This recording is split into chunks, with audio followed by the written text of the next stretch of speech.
présence, Seigneur, apporte délivrance. Quel Dieu grand nous avons. C'est ce Dieu que nous apprécions ce matin. Le Dieu qui nous tient dans sa main. Le Dieu qui a le regard sur nous. Le Dieu qui marche avec nous. Tu es élevé.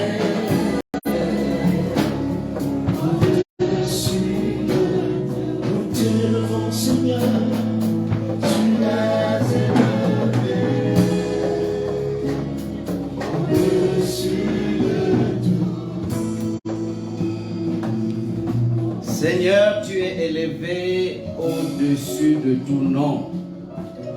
Que la grâce, la miséricorde, la paix de notre Dieu vous soit multipliée abondamment pendant que nous vous accueillons dans la sainte présence du Seigneur. Vous qui êtes près, vous qui êtes loin, que Dieu vous bénisse dans le précieux nom de Jésus. Nous allons entrer par la prière. Notre Père, notre Seigneur, nous voulons exprimer ici toute notre reconnaissance à toi. Parce que tu nous aimes tant. Tu t'es fait notre Père. Et tu veux par tous les moyens nous prouver cette filiation de Père que tu nous offres dans ta grande bonté. Merci. Parce que tu as tout mis en œuvre pour que nous soyons réconciliés avec toi, que nous soyons sauvés, que nous devenions tes enfants et que nous expérimentions jour après jour quelle grandeur, quelle largeur, quelle profondeur, quelle hauteur ton amour incommensurable se manifeste envers nous. Seigneur, encore ce jour, nous t'exprimons du fond de notre cœur notre reconnaissance. Et nous disons, Saint-Esprit, une fois encore, nous avons tellement soif de toi, besoin de toi. Saisis-toi de nous, travaille au travers de nous et avec nous et en nous. Saint-Esprit, ouvre-nous les sceaux de la compréhension des Écritures, parce que c'est toi qui en es l'auteur. Il n'y a que toi pour nous l'expliquer. Reçois la louange, la gloire, pendant que tu nous révèles Christ et notre Père dans la beauté de sa parole. Au nom de Jésus-Christ. Amen. Gloire à Jésus-Christ. Je voudrais vous rappeler le chemin que nous avons parcouru jusqu'ici, afin que nous partions avec assurance sur l'étape où nous sommes parvenus. Dieu, plein d'amour, a désiré se révéler à nous d'une manière très très personnelle cette année. Dieu veut être ton Dieu. Dieu veut que tu ressentes une communion réelle avec lui. Qu'il ne soit pas un Dieu religion, un Dieu imaginaire, un Dieu civilisation ou tradition. Le Créateur de l'univers a promis t'apporter une expérience de lui, de marche avec lui. Je crois que tu es déjà en train d'expérimenter ça si tu as suivi les étapes jusqu'alors. Il a dit qu'il s'engage et il n'est pas un homme pour mentir. Il s'engage à te conseiller. Il s'engage à te montrer la voie que tu dois suivre. Il s'engage à t'instruire. Et il s'engage à avoir le regard sur toi.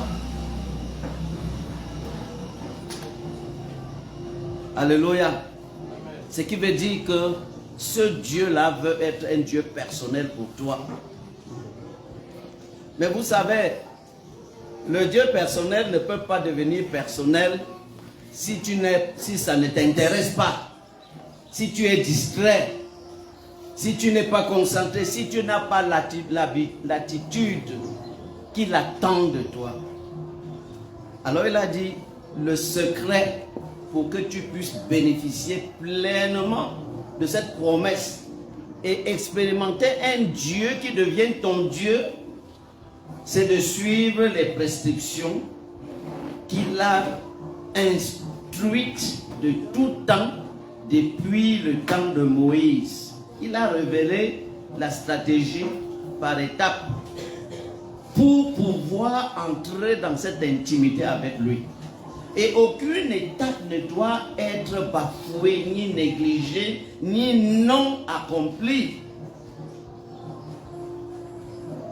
Pour cette raison, il a dit, le cadre de la rencontre avec Dieu comprend 3 parties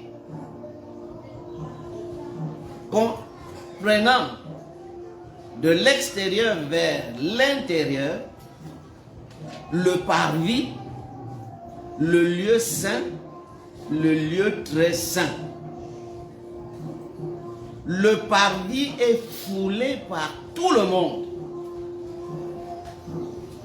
Et dans le parvis, il s'agira là-bas de faire les sacrifices en vue d'avoir tes péchés pardonnés et purifiés et être réconcilié avec Dieu.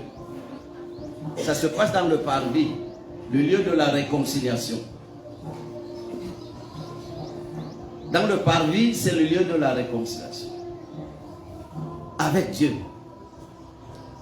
Mais dans le parvis, c'est aussi le lieu de la consécration de sa vie pour être prêt au service de Dieu. Et nous avons fini avec le parvis en disant que quand on a accompli les exigences du parvis, tu expérimentes la nouvelle naissance. Tu es né de nouveau par la grâce de Jésus. Et tu confirmes cela par une identification personnelle à Jésus crucifié, mort, enterré, ressuscité et vainqueur pour toujours. Et cette identification, tu le fais par le baptême qui démontre la sincérité de ta réconciliation avec Dieu à travers ce Jésus. La sincérité de ta réconciliation avec ce Jésus que tu as crucifié. Le pardon a été donné. Tout ça, ça se passe dans le parvis.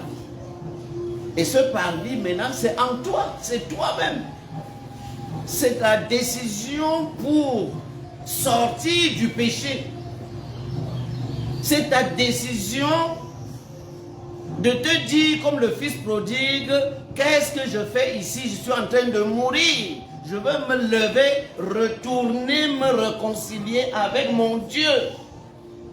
Je vais abandonner cette vie qui me mène à la mort certaine. Et aussitôt penser et décider, aussitôt réaliser et accomplir. Le pécheur se détache, se libère, renonce à toute cette vie de péché en lui, dans ses pensées, dans ses sentiments, dans ses attitudes. Il tourne une nouvelle mentalité pour revenir à Dieu. C'est un choix. Et Dieu honore ce choix. Et c'est là où l'histoire de cette intimité commence avec Dieu. Dieu n'a pas affaire avec ceux qui jouent avec le péché. sans cette décision-là. Parce que ça, c'est monsieur ou madame le religieux qui pense que servir Dieu, c'est poser des actes religieux pour que les gens nous apprécient, pour qu'on sache que non, on appartient à une dénomination, à une religion. Non, non, non, non. C'est le début réel d'une relation de rupture avec le diable et sa volonté et ses agents et son service pour changer de maître, avoir maintenant Jésus-Christ. Et lorsqu'on a Christ, on est revêtu de fruits dignes de la repentance. La vie change. Et dans le parvis, l'autel de sacrifice qui nous révèle la croix de Jésus, l'amour de Dieu, toutes les souffrances de Christ nous amènent à ce niveau-là. Et on devient enfant de Dieu. On veut le faire connaître à qui veut entendre. On se démarque. Le monde reconnaît maintenant que vous êtes différents. Parce que vous êtes habillés maintenant de la lumière des œuvres de sainteté de Dieu. Vous êtes habillés maintenant du caractère de Jésus. Vous détestez tout ce qui est du diable. Et vous aimez tout ce qui est de Jésus. Et on voit, c'est ça, la qualification du sacrificateur. Maintenant, pour entrer dans le parvis, le lieu saint, le lieu du service, parce qu'on est sauvé, c'est pour entrer dans le service. Si bien que celui qui dit qu'il est sauvé, et il n'est pas impliqué dans les exigences du lieu saint, le service, cette personne-là se trompe énormément. Et aider quelqu'un à croire qu'il est sauvé, c'est tout. Ça, c'est tromper cette personne. Parce qu'il y a le lieu saint à traverser avec le service. Et après, il y a le lieu très saint où Dieu nous attend dans l'intimité. Donc, être sauvé là ne suffit pas. Être pardonné, lavé de ses péchés ne suffit pas. Dieu t'attend à l'implication dans le service. Et ça, c'est les exigences du lieu saint. Une fois revêtu des robes sacerdotales, qui est donc ta nouvelle vie, le fruit digne de repentance, une vie complètement transformée, rejetant les œuvres des ténèbres et épousant maintenant la vie de sainteté, de vérité, de pureté, d'humilité, de serviabilité. Alors, cette vie-là devient une vie de lumière. Et le Seigneur dit, la condition numéro 2, nous en avons parlé, pour entrer dans le service au lieu saint, c'est l'onction. C'est l'onction. Je vous ai signalé ça au dernier message, mais aujourd'hui, nous allons nous appesantir sur l'importance de cette onction indispensable, sans lequel il ne faut pas faire un pas de plus. C'est une obligation parce que tous les sacrificateurs devraient être oints d'huile. Et Dieu disait à Moïse, tu oindras Aaron et ses fils dans leur habillement sacerdotaux là, afin que eux, maintenant, ils soient à mon service. Sans cette onction-là qui les distingue, ils ne peuvent pas être admis à mon service.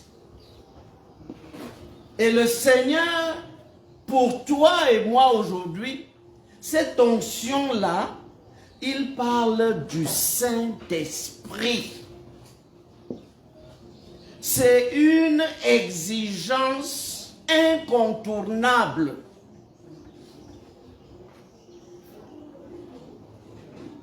Et c'est la condition que Dieu donne pour que tu inaugures le service. Tu peux être bien habillé dans tes habits sacerdotaux, mais le Seigneur te dit, tu attends l'investiture. Tu attends ton installation officielle. Tu attends qu'on t'introduise dans ta fonction avec tous les pouvoirs, avec tout le cahier de charges, avec toutes les instructions de la hiérarchie et le canal dans lequel tu dois évoluer. Tu ne peux pas être admis au service sans ces conditions-là.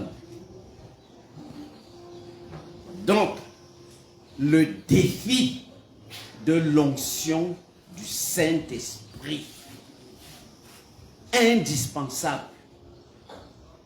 Pourquoi? Parce que Zacharie disait, on ne peut pas servir Dieu avec la puissance intellectuelle, charnelle, l'éducation, la connaissance, les diplômes théologiques, tout ça. C'est pour ça que la théologie sans le Saint-Esprit, c'est un danger. C'est un danger.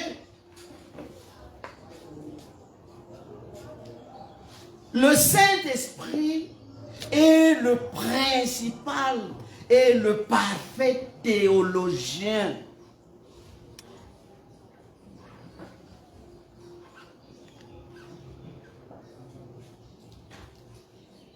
C'est merveilleux de faire de la théologie avec le Saint-Esprit comme souverain enseignant. De qui on dépend pour ouvrir les sceaux des Écritures, comprendre la profondeur des Écritures. C'est pour ça que 1 Corinthiens chapitre 2 va dire que l'homme spirituel et l'homme naturel, c'est deux choses différentes. L'homme spirituel est celui qui marche selon le Saint-Esprit, qui est conduit par le Saint-Esprit, qui est dépendant du Saint-Esprit, qui est rempli du Saint-Esprit.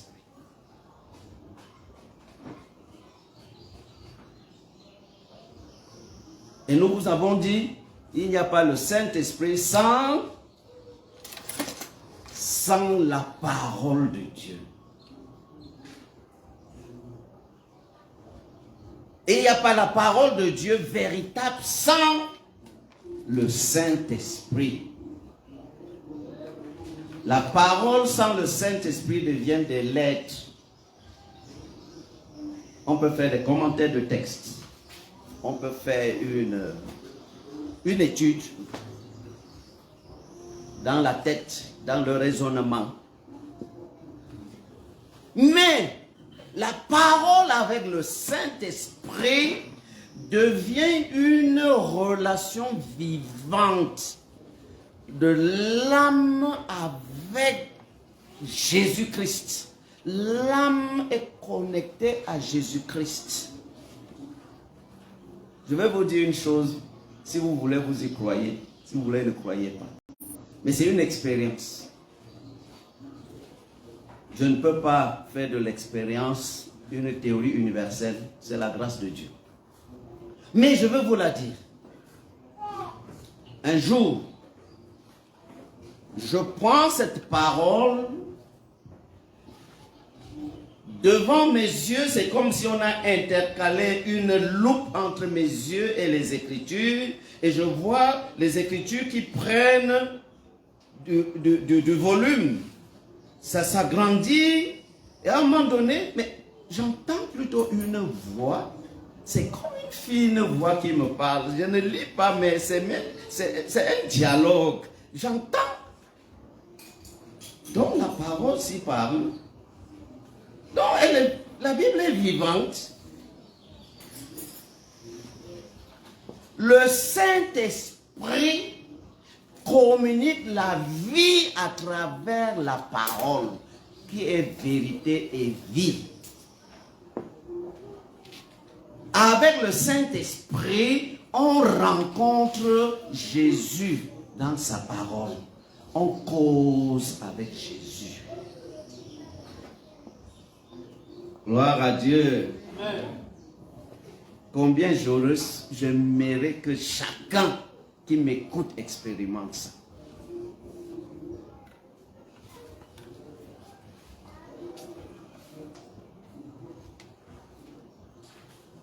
Le Saint-Esprit est incontournable.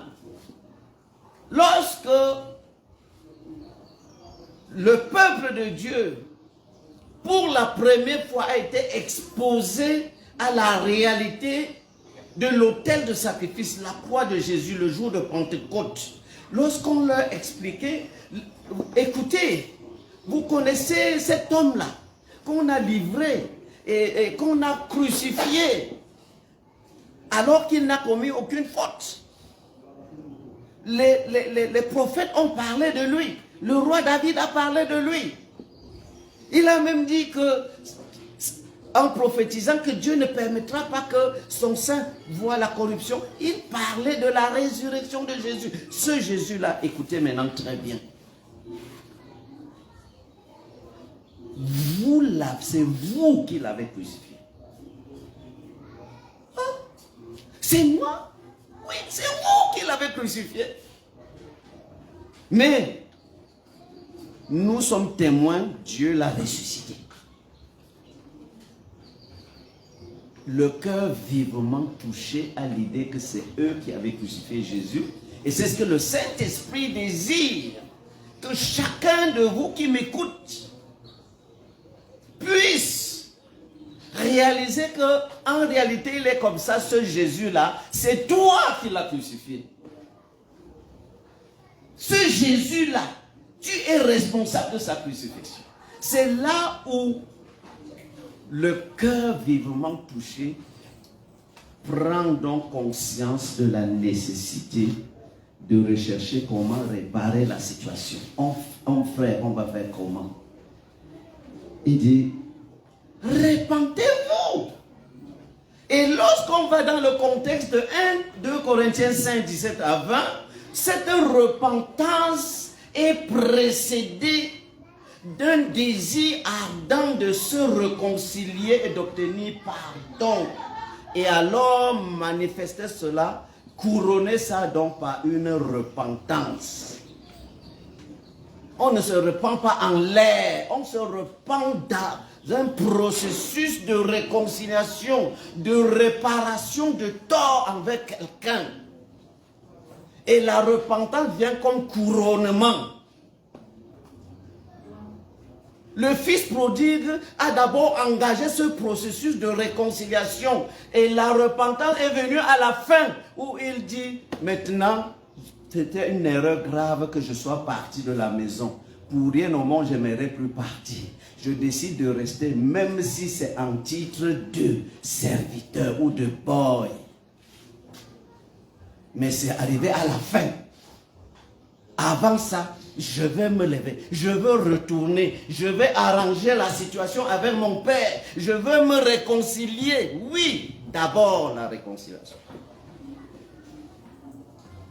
Et d'ici vous vous réconciliez avec ce Jésus ressuscité qui est présent, que vous pouvez rencontrer par la foi, sachez une chose.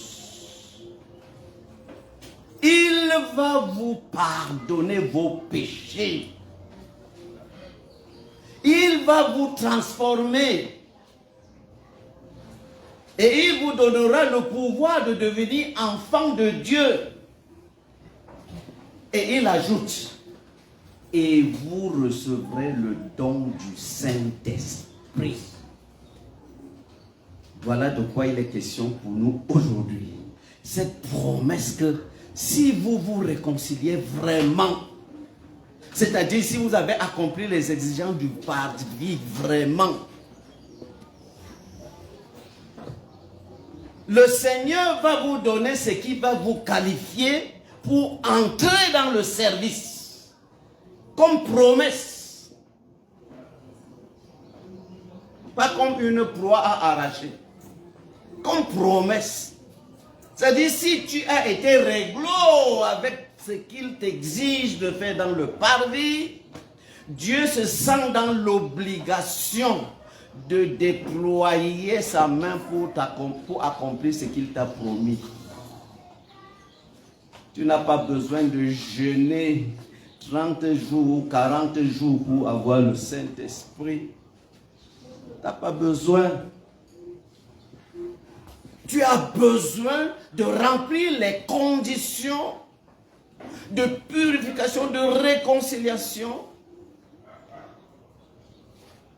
s'accomplissant avec le baptême d'identification avec Christ. Immersion dans l'eau et sortie de l'eau dans un esprit maintenant d'abandon total, de consécration totale, de renoncement total à toi-même, à ta pensée, à tes intentions. Non, tu ne vis plus pour toi-même. 1 Corinthiens 6 va dire, ne savez-vous pas que dès lors, votre corps devient le temple du Saint-Esprit qui est en vous et vous ne vous appartenez point. Vous n'êtes plus à vous. Vous ne vous appartenez plus. Donc vous n'avez plus le droit de faire n'importe comment avec votre corps.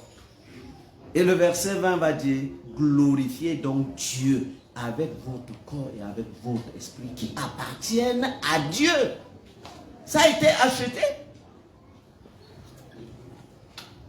Le chrétien qui dit qu'il est chrétien et qui réserve des dimensions de sa vie pour lui et qui dit à Dieu, non, cette dimension-là, laisse-moi gérer cette dimension-ci.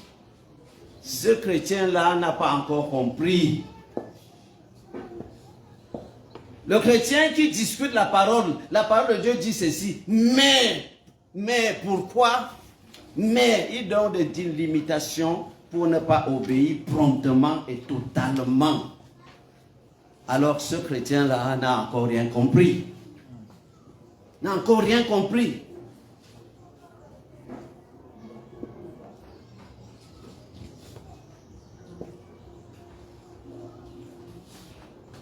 Maintenant alors, je voudrais que quelques conseils pratiques.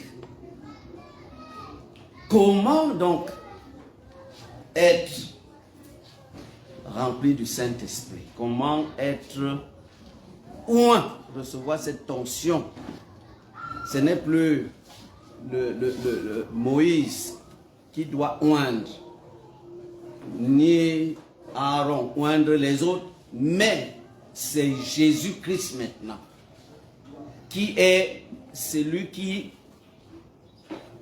oint du Saint-Esprit. Et c'est lui qui nous baptise du Saint-Esprit. On peut utiliser ce mot aussi. Qui nous remplit du Saint-Esprit. Il y a eu 3 expériences. Il dit, quand il viendra, quand il surviendra sur vous, quand il viendra, il sera avec vous. Il sera en vous. Voilà 3 expressions. Il surviendra sur vous et vous recevrez une puissance. Quand le consolateur viendra, il sera avec vous. Le monde ne peut le voir ni le connaître. Mais vous le connaissez. Pourquoi? Parce qu'il sera en vous. Voilà 3 dimensions de l'œuvre et de la personne du Saint-Esprit. Il veut survenir sur toi. Il veut être avec toi. et il veut demeurer en toi. Gloire à Dieu. Survenir sur toi, c'est pour te revêtir de la puissance d'en haut qui te qualifie pour te lever avec l'autorité spirituelle sur toi au nom du Père, du Fils et du Saint-Esprit pour agir. Il survient sur toi et il te remplit de puissance.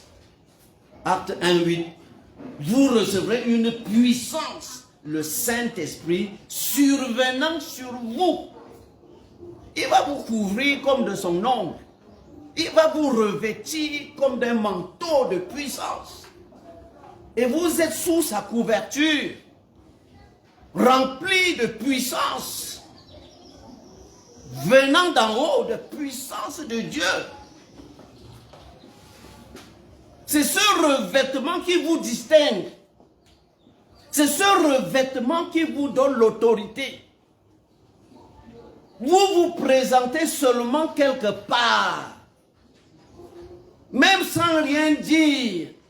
Dieu confirme par votre présence qu'il y a une puissance qui est dans le milieu.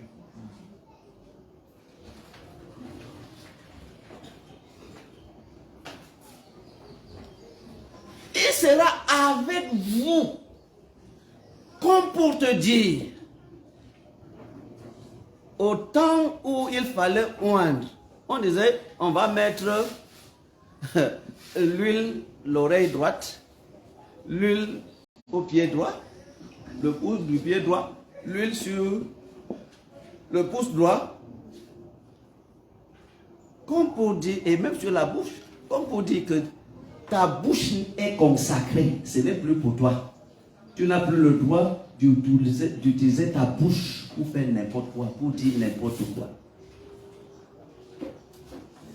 Quand le prophète Esaïe a compris ça, il dit malheur à moi, parce que j'habite au milieu d'un peuple aux lèvres impures. J'ai les lèvres impures, j'ai la bouche impure. C'était terrible.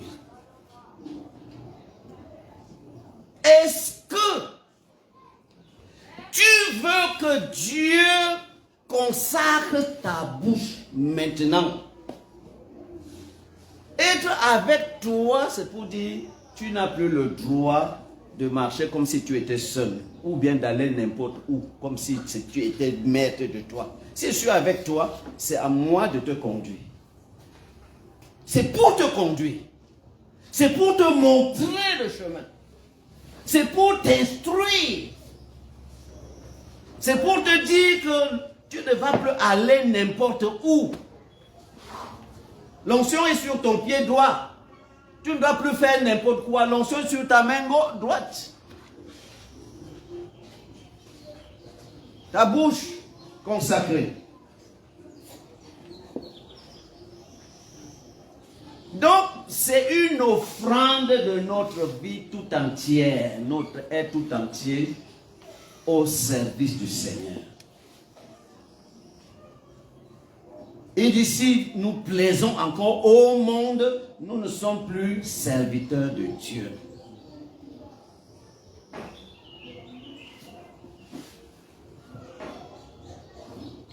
Et Galate va dire, la chair et l'esprit combattent. Personne ne peut se soumettre à l'autre. Mais tu as toi le pouvoir de choisir le Saint-Esprit pour t'aider à vaincre la chair.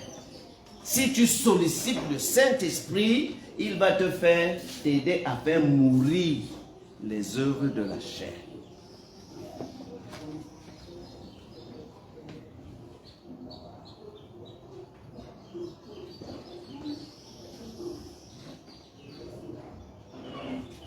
Donc aujourd'hui, sans le Saint-Esprit, personne ne peut faire l'œuvre de Dieu. Regardez, Jésus-Christ est né du Saint-Esprit. Sa venue dans le monde d'une vierge par la puissance du Saint-Esprit qui l'a déjà rempli. C'est pour ça que le Saint-Enfant qui naît est appelé Fils du Très-Haut, parce qu'il est né de l'Esprit. Et cette expérience-là, c'est ce qui t'arrive et c'est ce qui m'arrive à l'expérience de l'autel du sacrifice dans le parvis. L'issue des exigences du parvis, c'est que toi aussi tu es né de l'Esprit. Tu es devenu un fils de Dieu. C'est un privilège ça. Amen. Mais c'est merveilleux de réaliser ça. Tu deviens fils de Dieu, né comme Jésus. Il devient premier-né et nous, c'est cadet. C'est pour ça qu'il n'a plus honte de nous appeler ses frères. Parce que l'expérience de la croix, où il est mort, notre foi en lui nous incorpore en lui et Dieu nous voit en lui et nous devenons enfants de Dieu. Lui, notre grand frère, et nous, c'est les générations de ses cadets. Maintenant, il a fait combien d'années dans cet état? 30 ans. Né de l'Esprit. Né de l'Esprit. Mais il a fait 30 ans. Il a attendu s'identifier aussi à nous pour entrer dans son service.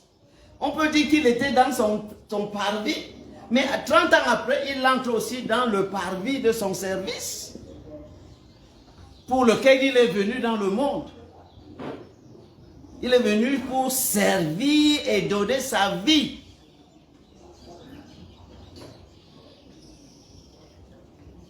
Mais pour qu'il entre à ce service, il a fallu qu'il s'identifie d'abord à moi dans son propre baptême. Baptême des pécheurs qui veulent le salut, comme annoncé par Jean-Baptiste.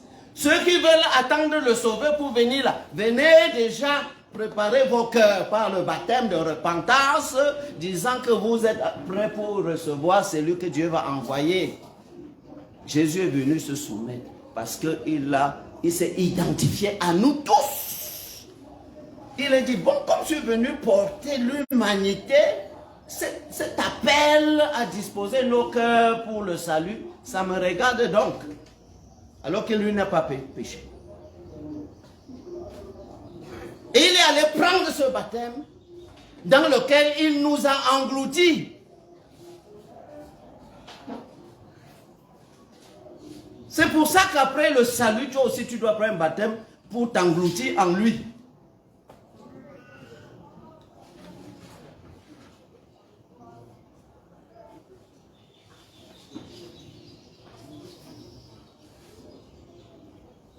Après ce baptême, regardez, qu'est-ce qui lui arrive? Au sortir de l'eau, maintenant lui aussi, ce qu'il nous exige, ce que Dieu exigeait pour qu'on entre dans le service, il a fallu que son fils aussi soit loin de la puissance d'en haut.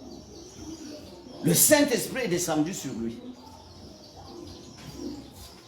Pour qu'il commence le service.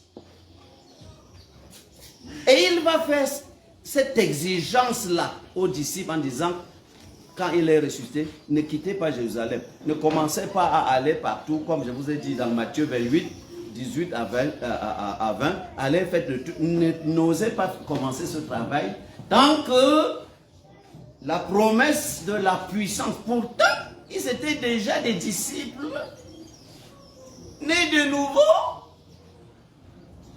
sur qui il avait soufflé, recevez l'Esprit. Mais maintenant, il leur dit, vous avez besoin de qu'il survienne sur vous avec puissance pour vous transmettre cette puissance. Cher enfant de Dieu, cher chrétien, tu en as besoin comme Jésus en a eu besoin. Toi qui me suis, tu en as besoin. Et si tu as vraiment besoin, tu recevras ça tout à l'heure.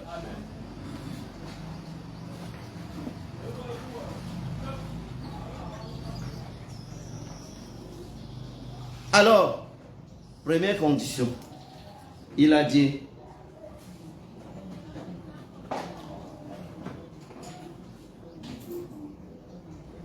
le vin nouveau doit se retrouver dans les outres neuves. On ne met pas le vin nouveau dans des vieilles outres. Ça veut dire, quoi que né de nouveau, engage-toi autant que ça dépend de toi à la purification de ton être intérieur. Purifie-toi, nettoie ta vie. Aie soif de la sainteté et de l'obéissance à Dieu. Choisis la voie, choisis l'attitude, choisis de te séparer. Il dit, je t'ai mis à part pour que toi aussi tu te mettes à part. Je ne peux pas te mettre à part, tu dis, ok, comme on m'a mis à part, je peux faire n'importe quoi, parce que je suis mis à part. Non. C'est comme un bel homme qui vient porter son choix sur une belle jeune fille. Vraiment, je t'aime, je te destine à devenir mon épouse, je te fais confiance, voilà la barre de l'alliance. Ok. Ça veut dire qu'il t'a mis à part parmi 1000 candidates. C'est pourquoi? C'est pour que toi aussi, tu te mettes à part. C'est pour que toi aussi, tu dis, comme il m'a fait confiance, il m'a réservé pour lui, moi aussi, je me réserve pour lui. Tu ne peux pas dire, comme j'ai déjà la garantie de quelqu'un, je peux vivre la débauche avec n'importe qui, je veux forniquer à gauche, à droite. C'est que tu es traître. Traîtresse, comme tu peux être traître. Dieu nous a mis à part jalousement pour que nous aussi, nous nous réservons et nous nous mettons à part pour lui. En nous séparant autant que ça dépend de nous. Gloire à Dieu. Voilà la première condition. Du vin nouveau doit être mis dans les autres neuves. Deuxième condition, il faut en avoir soif. Ça veut dire quoi? C'est-à-dire, il faut désirer ardemment être impliqué dans l'œuvre du Seigneur.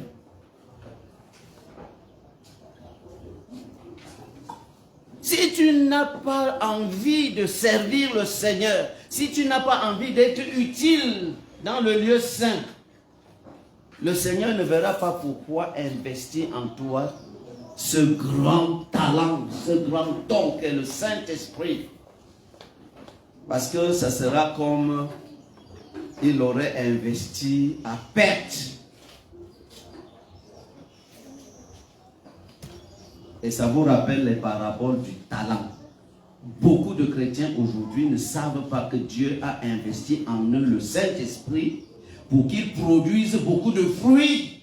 Et ils sont vides. Ils sont secs.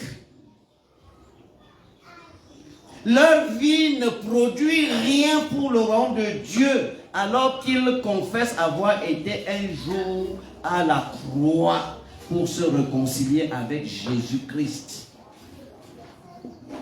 C'est anormal. Dieu ne peut pas te sauver sans investir en toi le Saint-Esprit, qui est le grand talent par lequel tu dois produire beaucoup de fruits dans le royaume de Dieu. Alléluia.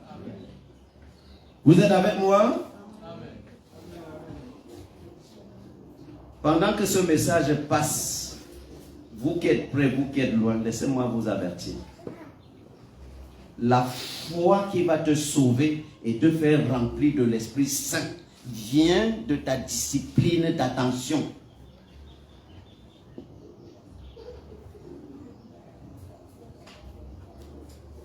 Il te sera fait selon ta foi.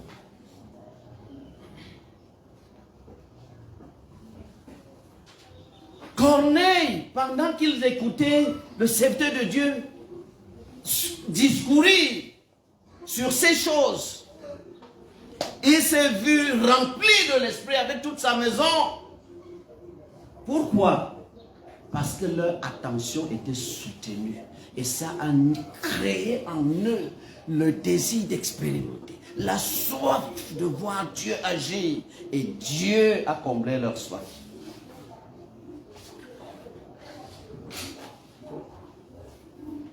Le diable cherchera à fermer tes oreilles.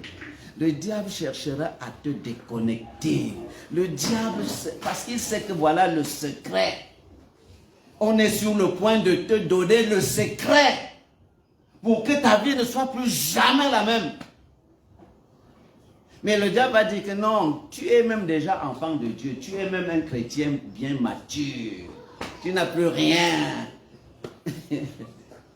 Mais il te trompe.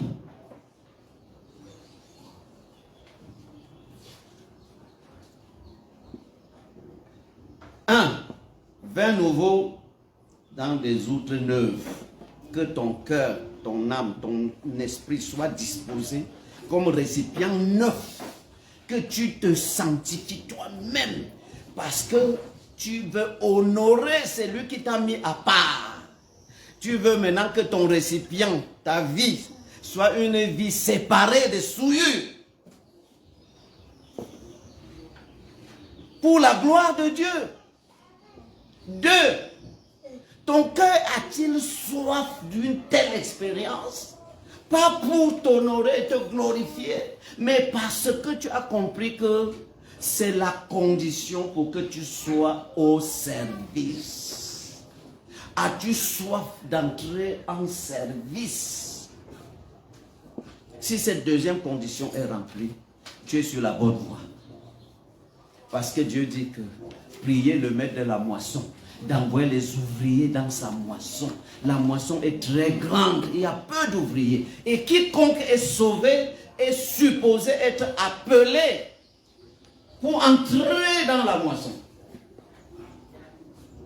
Mais beaucoup ne sont pas élus pour être positionnés dans la moisson. Pourtant, beaucoup sont appelés. Ne sois pas de ceux qui sont appelés mais qui vont se disqualifier. Si tu te disqualifies, mais tu as tout perdu. Tu as tout perdu. Comment est-ce que tu es impliqué dans l'œuvre de Jésus-Christ maintenant? Quel est le bilan que tu es en train de présenter à Jésus?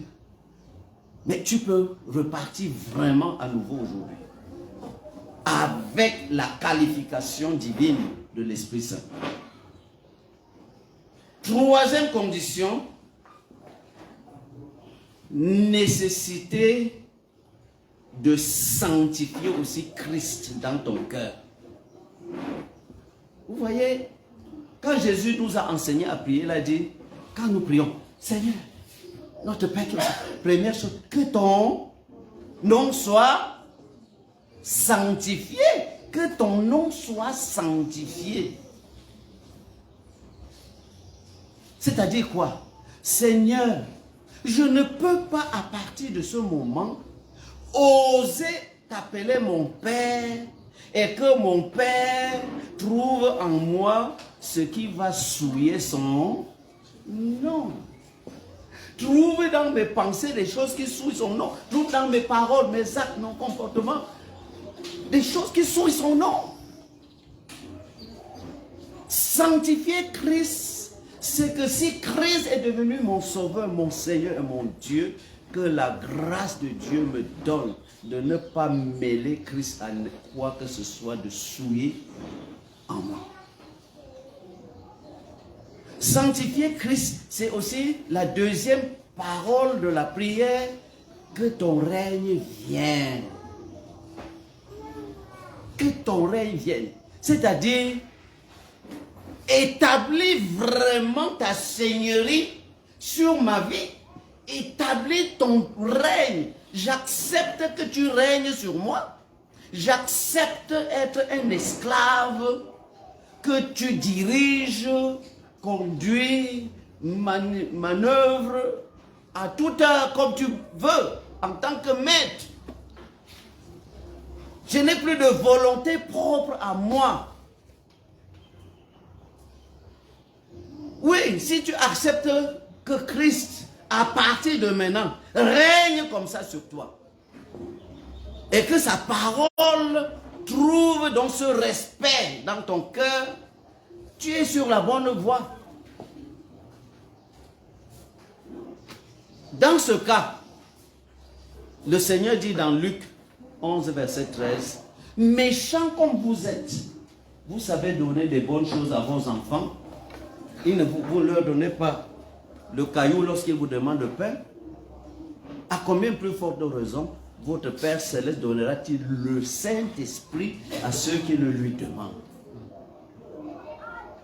Il ne s'agit pas du Saint-Esprit pour devenir enfant de Dieu. Vous avez le Saint-Esprit en tant qu'enfant de Dieu. Vous êtes spirituellement né si vous êtes passé par le parvis. Amen. Mais il s'agit maintenant de ce que les apôtres ont fait pendant les 10 jours qu'ils attendaient la promesse. Ils étaient déjà enfants de Dieu, mais ils sont allés ils criaient à Dieu d'accomplir ce qu'il a promis. Et ils ont demandé, Seigneur, tu as promis le Saint-Esprit, tu as promis cette puissance qui viendra sur nous, tu as promis. Et ils ont demandé.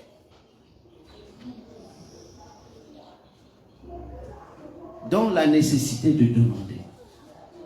Comme promesse, acte 1, acte 2, 38.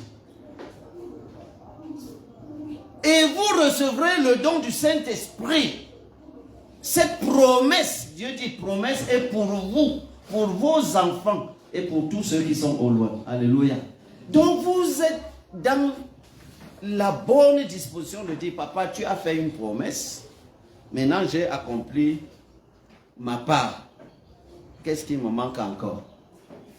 Merci de te souvenir de la tienne et de l'accomplir. Tout simplement. Rappeler la mémoire du Seigneur pour sa promesse. Et Jacques va dire, si vous demandez alors dans ce cas-là, demandez avec foi, sans douter. Parce que si vous doutez, vous êtes déjà disqualifié pour la réception. Demandez et croyez que vous l'avez même. Parce que vous croyez en la fidélité de celui qui a fait promesse. Lui-même dit, si vous demandez, croyez que vous l'avez reçu. Et vous le verrez. Alléluia. Donc votre part, c'est que Dieu voit vraiment l'état du cœur. Les motivations du cœur. Je vous ai déjà dit les 3 premières conditions.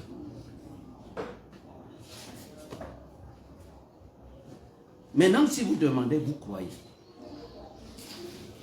Et si vous croyez, la 4e condition, c'est un défi à relever. C'est-à-dire la nécessité de mettre votre foi immédiatement en action. C'est-à-dire de prendre Dieu au mot.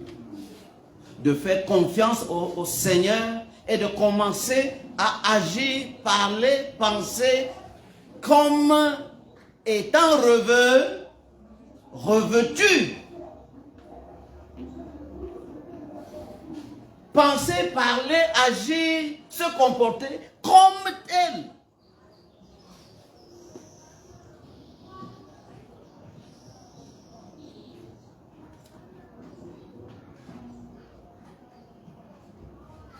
Quelle est la caractéristique de ceux qui sont vraiment remplis du Saint-Esprit?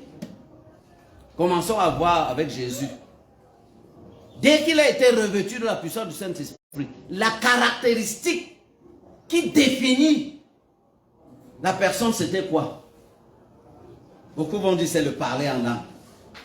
Non, pour Jésus, ce n'était pas ça. Et même pour tous les serviteurs dans l'Ancien Testament, la caractéristique, c'était leur implication dans la mission. Dès que Jésus était rempli, il est parti dans le désert, conduit par l'Esprit. Donc, depuis ce temps-là, Jésus est resté infatigable jusqu'à la croix. Voilà la première caractéristique de ceux qui sont remplis de l'Esprit Saint. Parce que c'est l'esprit de la mission. Jésus a dit, il témoignera quand il viendra. Et il a dit, il va témoigner de moi et vous aussi, vous allez témoigner. Alléluia. Donc, c'est la soif de parler de Jésus. C'est le désir, la détermination, le courage, le zèle pour remplir le nom de Jésus partout. Voilà la première caractéristique de ceux qui sont remplis du Saint-Esprit. Parler en langue 24 ou 24, 7 sur 7, et puis on ne prêche jamais, on n'a jamais conduit une âme à Christ. C'est quel esprit? C'est quel esprit? Jugez-en vous-même. Le premier signe, le premier acte des apôtres, dans le chapitre 2, lorsqu'ils sont remplis du Saint-Esprit, dans la chambre haute là, on peut dire que le parler en langue c'était pour eux. Mais ce qui a bouleversé le monde, c'est leur sortie dans les rues. C'est la puissance avec laquelle ils parlaient de Jésus dans tous les dialectes dont ils pouvaient avoir la capacité. C'est leur force de témoignage. C'est l'infatigabilité de leur témoignage au sujet de Jésus. Voilà ce qui caractérise ceux qui sont remplis, ceux qui ont reçu la puissance d'en haut.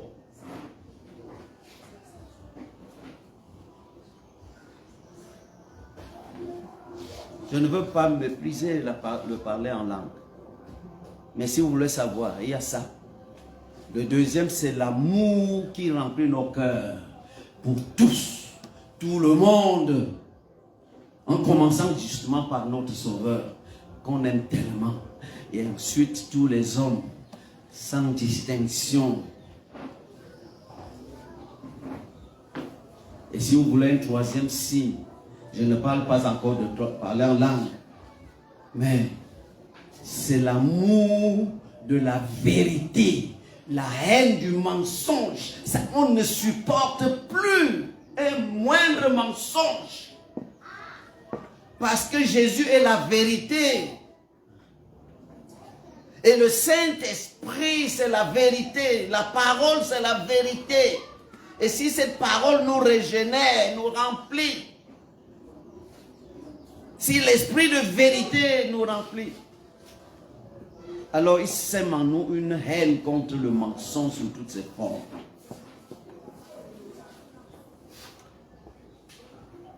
Et bien d'autres manifestations, sans compter les dons dont nous n'allons pas beaucoup nous attarder ici aujourd'hui. Mais on y reviendra par la grâce de Dieu, parce que ça implique les divers aspects du service dans le lieu saint. Mais aujourd'hui, il faut la condition, il faut entrer dans la condition pour commencer le service. Et nous sommes en train d'évoluer vers le face-à-face avec le Dieu de l'intimité. Alléluia. Mais il nous prépare à ce que, étant sauvés, il nous voit dans le service. Ne sois plus jamais un chrétien satisfait qui croise les bras, qui est seulement content d'avoir assisté à un service, à un culte ou une réunion de chrétiens. Non. Tu es en service à plein temps, rappelle-toi cela. 24 sur 24, de nuit comme de jour, au quartier, en route, dans le taxi, derrière la moto, partout, partout, partout. N'oublie pas, tu portes Christ et tu es rempli de Christ et tu dois donner Christ. Maintenant, nous allons prier pour ceux qui veulent Nous allons prier avec ceux qui veulent que tu sois là où tu me suis. Je vais prier avec toi. Mais je vais prier pour deux catégories de personnes. La première, c'est la personne qui est née de nouveau. Tu sais que tu es né de nouveau. Et tu as réalisé tout au long de ce parcours que tu as accompli les exigences du paradis. Et tu as compris que le temps est vraiment venu pour toi d'expérimenter cette promesse du Seigneur, d'entrer dans la dimension du service. Puisque tu rêvais déjà la vie de Christ par les œuvres de sainteté, de pureté, de justice, mais tu veux maintenant l'onction, la puissance d'en haut. Il est en toi, mais il doit survenir sur toi pour te revêtir de la puissance d'en haut. Et il sera avec toi pour t'accompagner dans la mission. Et il sera en toi pour te fortifier. Pour cela, je vais prier pour toi. Si tu es dans la salle avec moi, tu peux te lever promptement.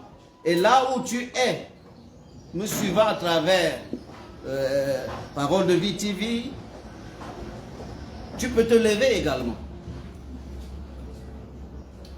Oui, merci Seigneur pour tes serviteurs et servantes qui entendent ta voix et qui se tiennent debout devant toi parce qu'ils ont compris que le moment est venu pour eux de t'offrir tout leur cœur, tout leur corps, tout leur être afin que tu les consacres à ton service. Seigneur, merci pour ces âmes. Je tends mes mains vers elles et je les déclare revêtues par ta promesse parce que tu as dit, je ne mets pas dehors quiconque vient à moi. Recevez selon votre foi cette visitation d'en haut au nom de Jésus.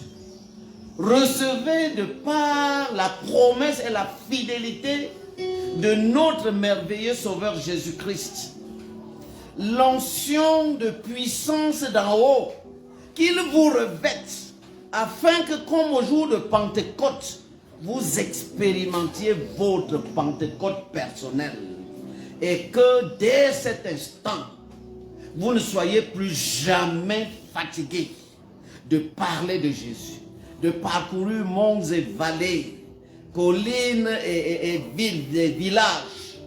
Recevez au nom de Jésus-Christ. Seigneur, je te les présente, te bénissant parce que c'est toi qui oins, c'est toi qui remplis, c'est toi qui revêt de puissance. Tu as dit par la bouche de tes apôtres que tu as reçu le Saint-Esprit que tu avais promis et tu l'as répandu comme les témoignages peuvent voir. Qu'il en soit ainsi pour ceux-ci qui me suivent de près ou de loin dans le précieux et puissant nom de Jésus. Amen. Croyez que vous l'avez reçu. À partir de maintenant, agissez, comportez-vous, parlez comme des serviteurs oints, prêts pour servir au nom de Jésus. Amen.